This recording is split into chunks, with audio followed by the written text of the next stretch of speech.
Hey everyone, today we're going to be going over the guide for the Barrel Dragon Raid.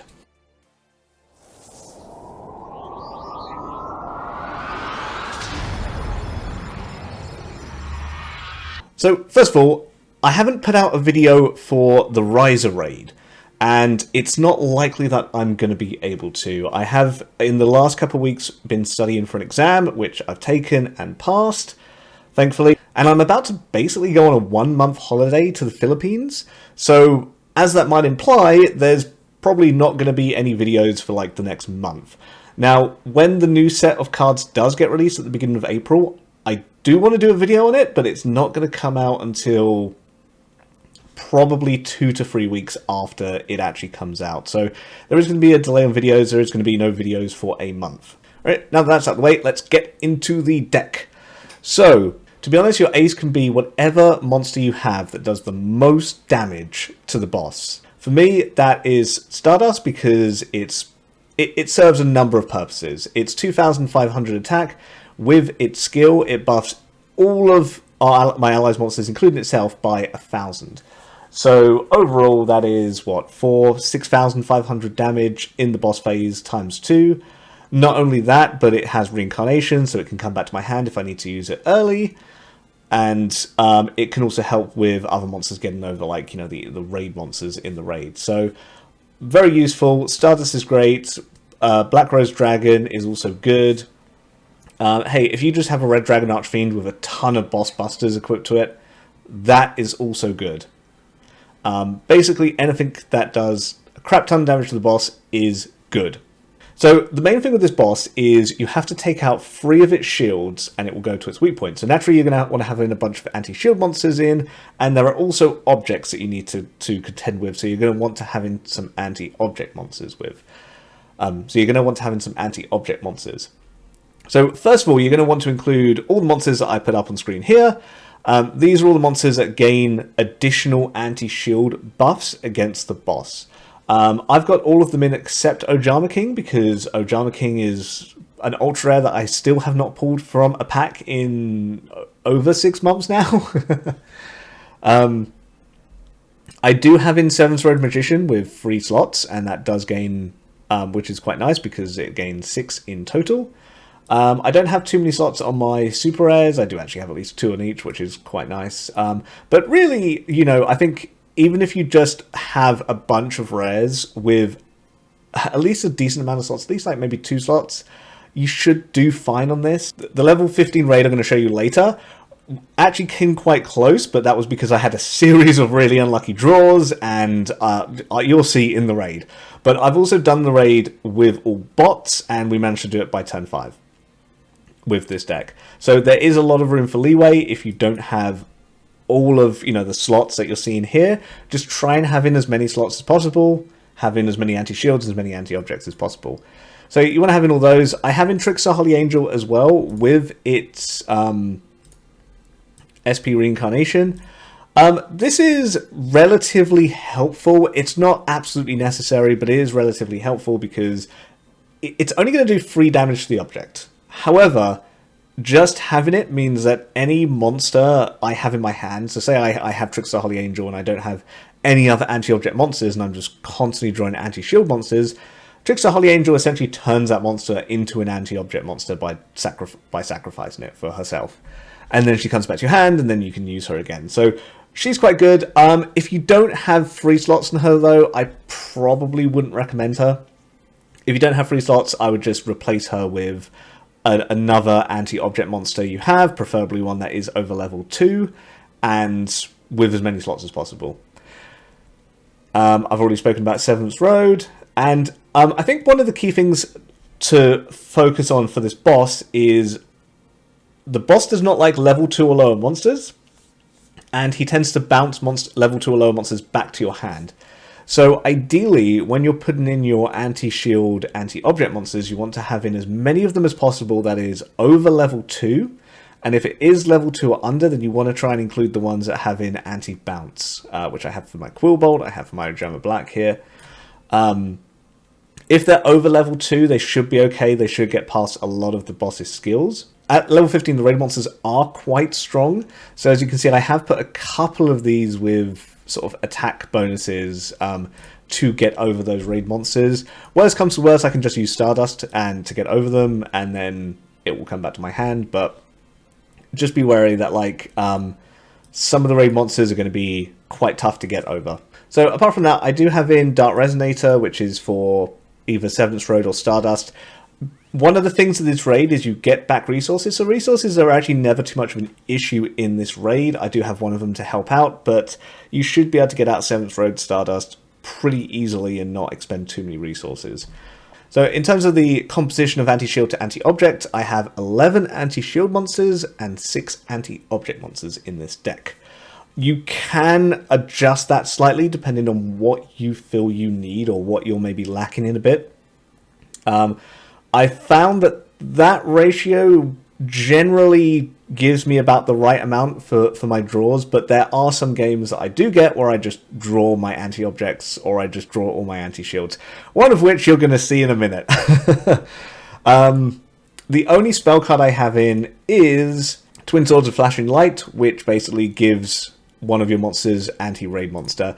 Again, this is because at level 15 the raid monsters can be quite strong, usually stronger than your anti-shield monsters, and this will just help them get past that raid monster and do damage to those shields. Well, that is the deck. Let's get into the game. Duel. Time to feel defeat and destruction. Go, Battle Dragon! So funnily enough, we actually get someone just randomly queuing into level 15, which is cool. Though saying that, at level 14, we did have someone who was playing his vanilla ranked deck. So I've drawn pretty badly here. I've got all anti-shields, none of my anti-object monsters. This can happen, and this is actually one of the reasons why I wanted to kind of show this duel off, because I get probably some of the worst luck in this duel and just wanted to show that the raid is still possible even with, pretty bad luck. So the skill the boss is using currently is going to randomly set all of our monsters to either level 1 or level 7, including his own raid monsters, and then they're going to gain attack equal to their level times 100. Now fortunately, it kind of went to 1. There can be times where you want it to go above 1, and when you want it to when you want it to be 7, so you're not affected by the boss's skills, and times when you want it to be 1, like this time, so monsters can actually get over those anti-raid monsters. You can get some unlucky times, and that will happen, and you might just have to run the raid again if that does happen. So gamble again, but not the attack buff this time, just the one which is basically going to increase its shield by 1 if we put a level 2 or lower. In the middle, we're going to put Yugioh because she's level 3. If you do have a level 2 or lower with this skill, it's fine to put it in the middle as long as you have a bunch of anti-shield. Now, one thing if you notice as well is that I'm not actually sending anything down to attack the object.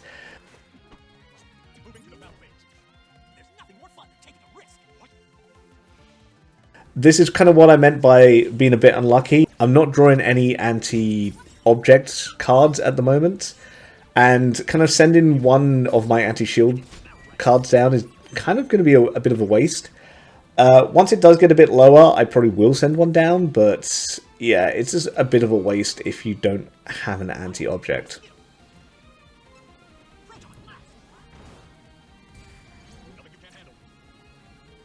Great, now we've got both over my side, and I still don't have any anti-object cards. Huzzah! Is that an anti-object? No, I don't think that is. Another anti-shield, yep. So I'm throwing down Yugioh down the left because she doesn't really have any skills anymore. She can at least be a bit of use, and I'm just throwing one down the right as well because I have plenty of resources, but it still feels like a bit of a waste here. Now I'm putting my 7th Road in the middle because he has a raid monster, and I don't really have anything that can get over that raid monster and hit the shields. So this is why it's good to hold on to 7th Road Magician for if you have for when you get a raid monster coming at you. Some things to note in terms of holding on to cards and when to use them is when the boss is generally open and doesn't have any skills that are going to stop level 2 or lowers or anything like that, that's when you want to use your level 2 or lower monsters with your weakest attacks. So here again, I can't get over. I can probably summon Stardust to get over, but because I've thrown some monsters down the other lane, I'm kind of lacking a little bit on resources, which wouldn't really be the case if we could actually manage to just destroy these anti-objects.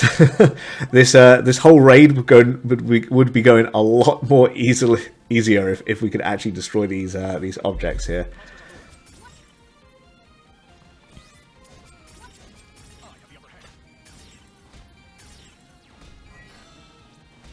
But despite not being able to destroy the objects and having two raid monsters coming at us every turn, we've actually managed to take out 2 of the shields.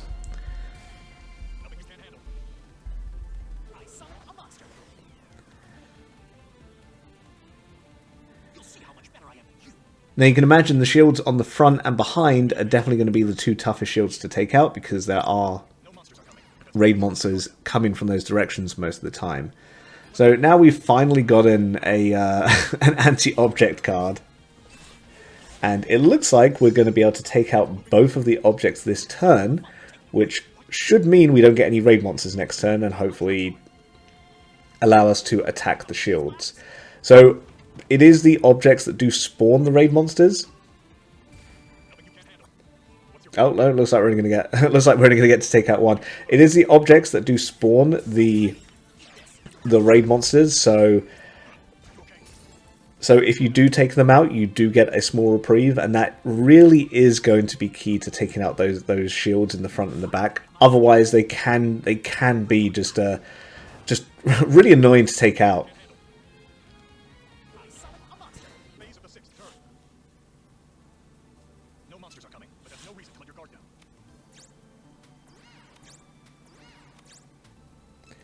So here I'm summoning Stardust, one because I don't have any shields to hit, but mainly because my allies, or one of my allies, has 2 raid monsters coming at him. And the other one has to get past 1 raid monster if he wants to get to the shields.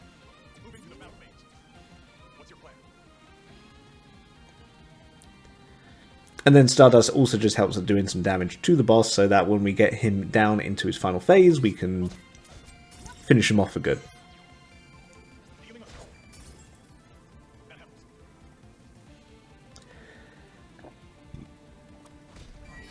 Now, if you notice, we are getting a little bit of healing here, which is very useful because, and fortunately we managed to take out the shields, which is very useful because the boss at this level does 900 damage with a 50% chance of doing another 900 and then a 50% chance of doing another 900.